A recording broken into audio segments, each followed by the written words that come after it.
সাইয়্যিদ আবুল হাসান রহমাতুল্লাহ আলাইহি এই উদাহরণ দিয়ে বলছেন, জীবনের রোজা যারা ভেঙে ফেলে, দূর এত হালাল হারাম বাদ বিচার করে চলে না, পারি না, ভাল লাগে না, দেখা যাবে আল্লাহ মাফ করবে, মোজ মাস্তি করে নেই। জীবনের রোজা যারা ভেঙে ফেলে তারা দুনিয়াতে একটু মোজ মাস্তি করে, কিন্তু এটা ওই বাসি খাবারের মতো, খুব বেশি উপভোগ্য না।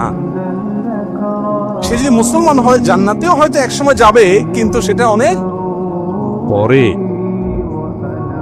পক্ষান্তরে যে কষ্ট করে রোজা রাখে তার কষ্ট হয় ঠিক, কিন্তু জীবনের সূর্য যখন ডুবতে যায়, তার যখন ইফতারের সময় হয়, তখন আল্লাহর পক্ষ থেকে ফেরেশতা আসে, তাতানাজ্জালু আলাইহিমুল মালাইকা, আল্লাহর পক্ষ থেকে ফেরেশতা আসে এবং এসে বলে, আল্লাহ তাখাফু ওয়ালা তাহজানু ওয়া আবশিরু বিল জান্নাতিল্লাতী কুনতুম তুআদুন। জান্নাতি মানুষের মৃত্যুর আগ মুহূর্তে সে টের পায় সে কোথায় যেতে যাচ্ছে, তার গন্তব্য কোথায় হচ্ছে। তাকে ফেরেশতারা ওয়েলকাম করতে থাকে, আদর যত্ন শুরু হয়ে যায়।